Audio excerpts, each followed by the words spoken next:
Hello everyone, and welcome to my channel. I'd love it if you could leave a comment letting me know where you're listening from around the world. Also, don't forget to like and subscribe if you're enjoying this video. Story 1. They say the woods are quiet when they want you to hear something. I didn't believe that until I camped alone in the Bighorn Mountains. It was mid-September, that strange in-between time where summer gives up its last breath and fall comes creeping in like a ghost through the trees.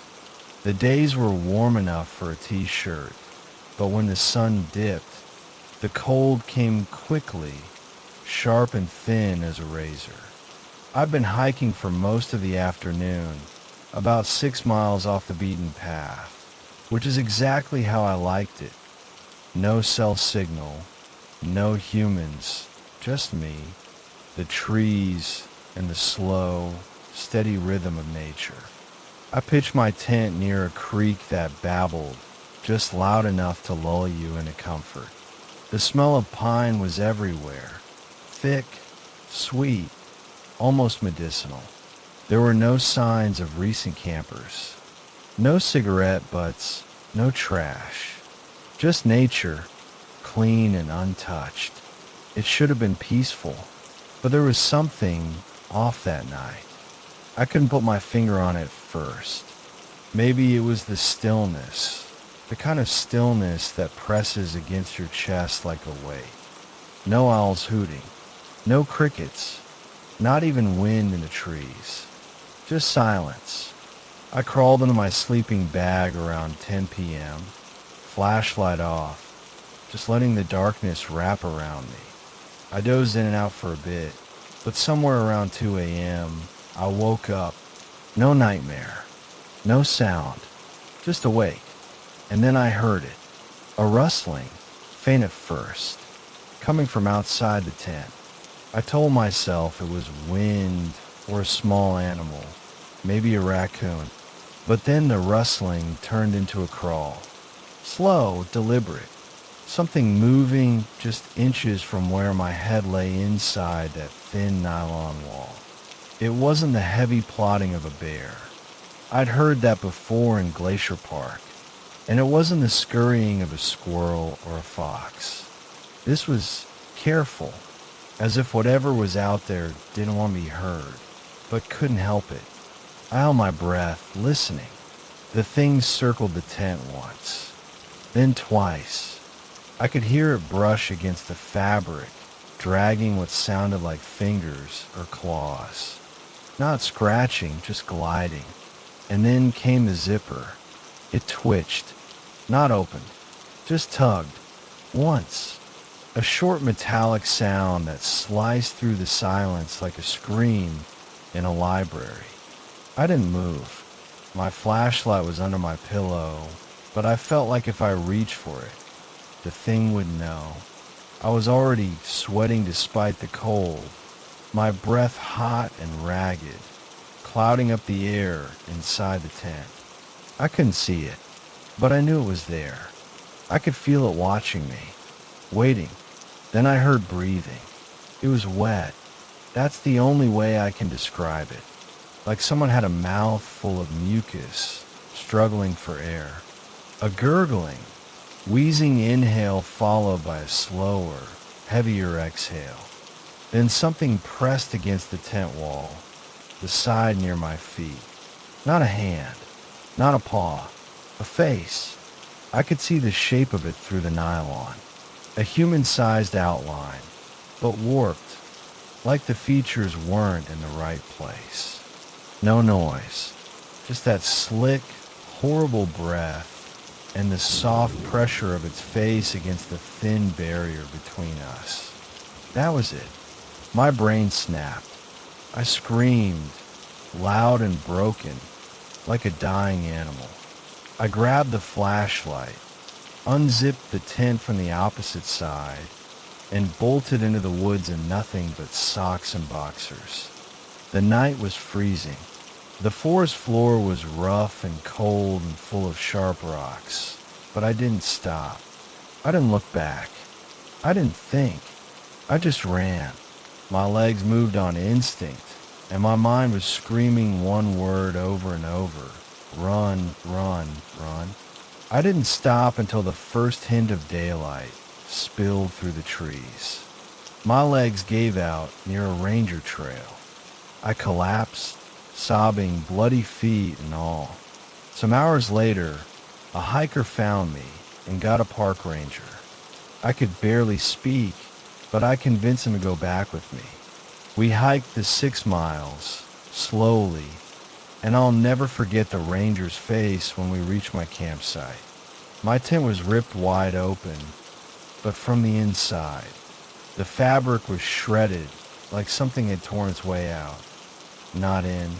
My sleeping bag was slashed across the middle, deep gashes that looked more like claws than a knife. There were no footprints, no animal droppings, no drag marks, just my torn up tent and the strange imprint of something kneeling in the dirt near where the face had pressed into the nylon.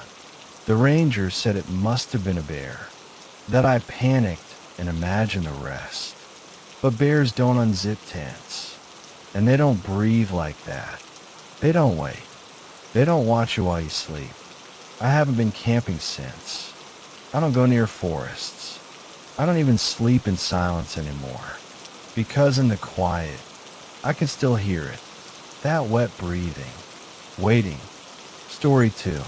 In the summer of 2016, I went camping with 3 friends in Mount Hood National Forest in Oregon. It was one of those spur-of-the-moment things.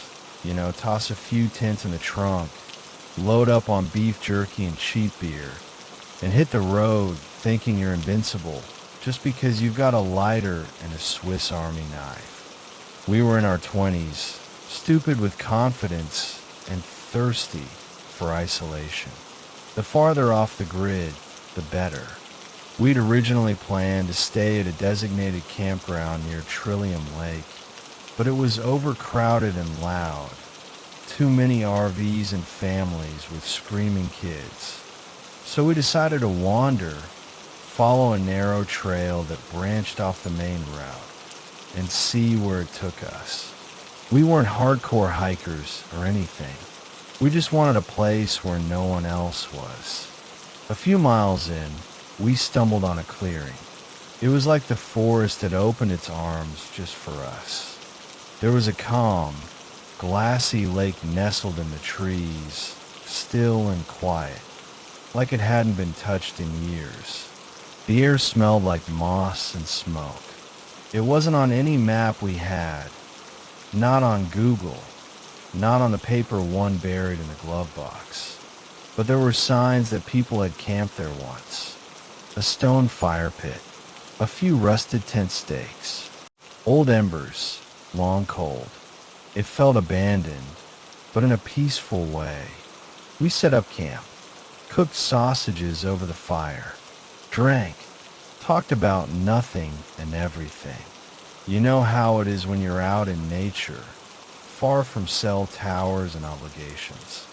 You start to believe the world outside doesn't exist. By midnight, the forest was completely silent. Not the normal quiet, either. No wind, no bugs, no crackling firewood, just nothing, like the trees were holding their breath. Then we heard it, music, faint, distant, and strange. It sounded like carnival music, tinny old, like a broken calliope wheezing out a tune from across the lake. It drifted through the trees, soft at first, but getting louder. Not gradually like sound does when someone's walking toward you, but in jerky bursts, like it was skipping through the air. 1 second it was far, the next it was right behind us. We all turned, scanning the woods. "Someone's messing with us," Ryan said. He tried to laugh, but came out dry. None of us moved. It didn't feel like a prank. It didn't feel like anything human. That's when we saw the lights. They flickered deep in the trees, maybe 30 feet off the ground, swinging like lanterns on invisible ropes. No pattern, just wild, random jerks. The light was yellowish white, flickering like candle flames, but brighter. Too bright. We couldn't see what was holding them.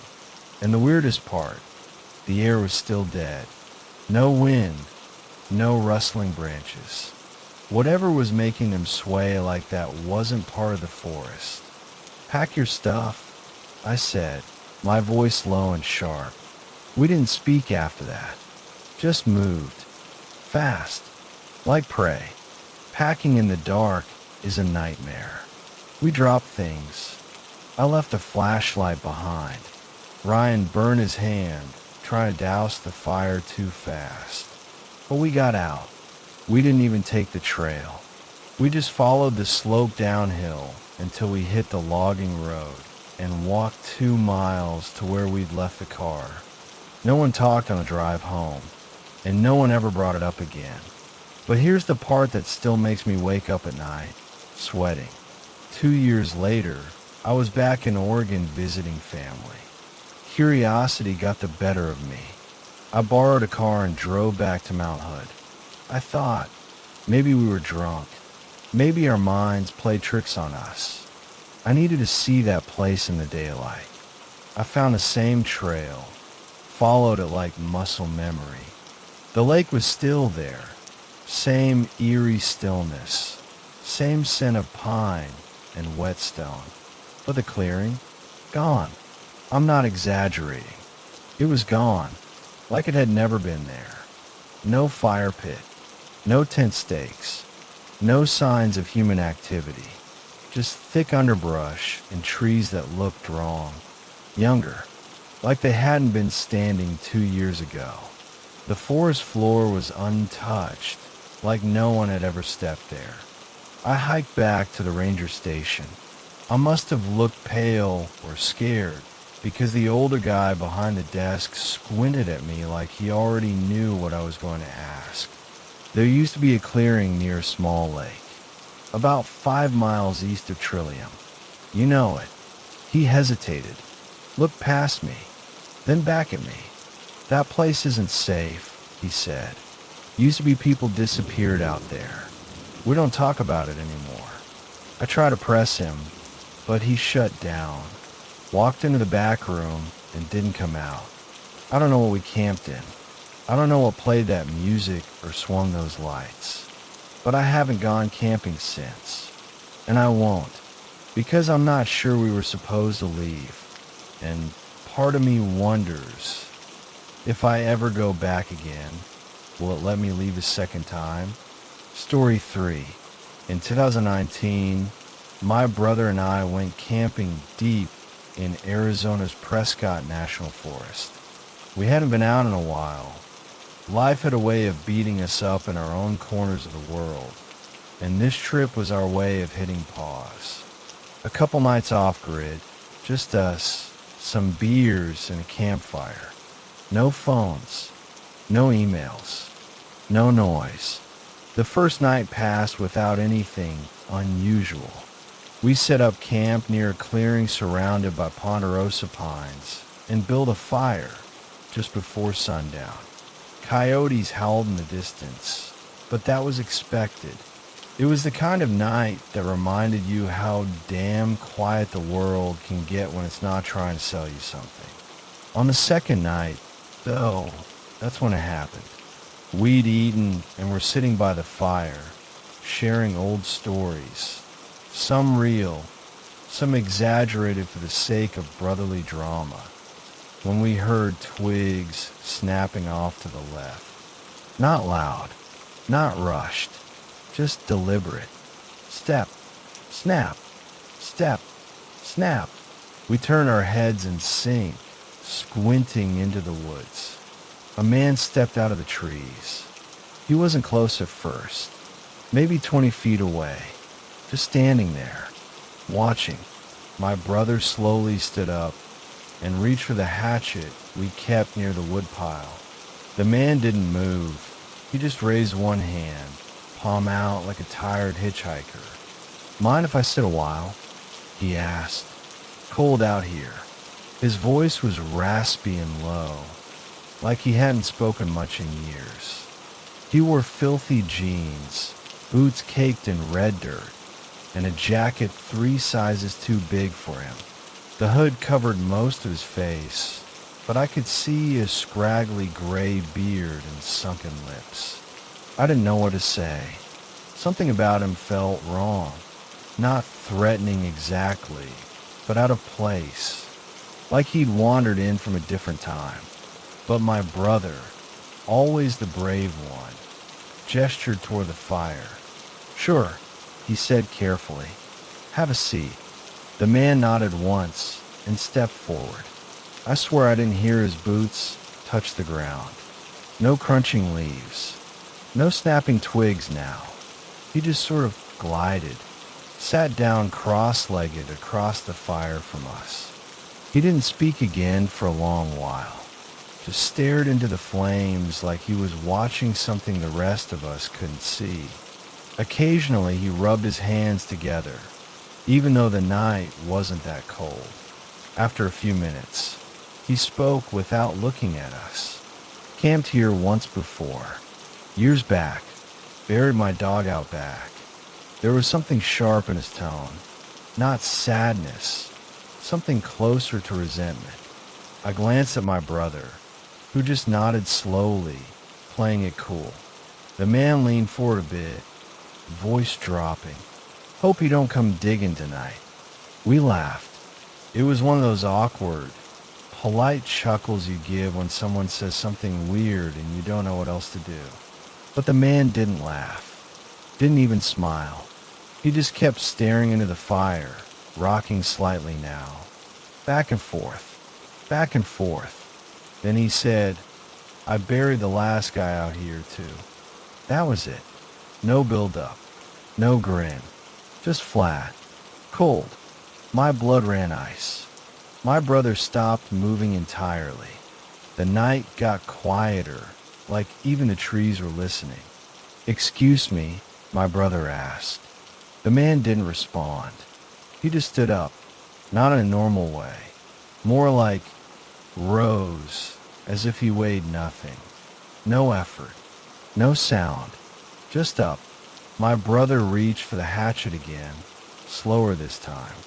But before either of us could say a word, the man turned and walked toward the tree line.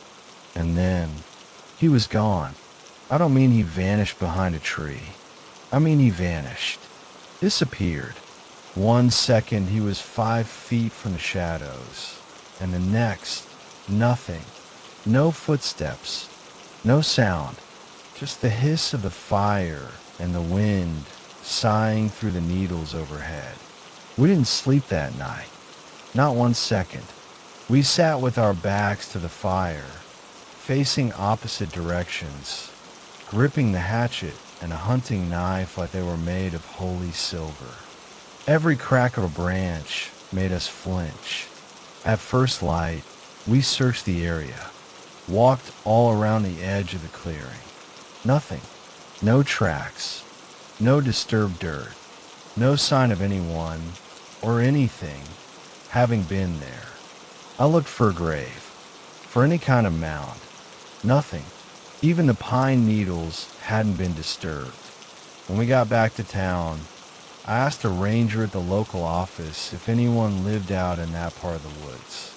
He looked at me strange and said, "Not since the old miner cabins burned down in the 70s. Nobody camps out there anymore. Locals say it's cursed." I asked what kind of curse. He shrugged and said, "Depends who you ask. Some say the land's got a memory. Others say a man went mad out there, killed his dog, then himself. They say he never left." I didn't respond, just nodded, thanked him, and walked away. My brother and I don't talk about that night anymore. Sometimes we pretend it didn't happen. He got married last year, bought a house, had a baby girl. I visit sometimes. We barbecue, watch football. But one time, when he was walking me to my car, he stopped and looked me dead in the eye. You remember what he said? right?" he asked. I nodded. He leaned in and whispered, "I've buried the last guy out here, too." Then he smiled, but it wasn't funny. He was just scared, same as me. I haven't camped since.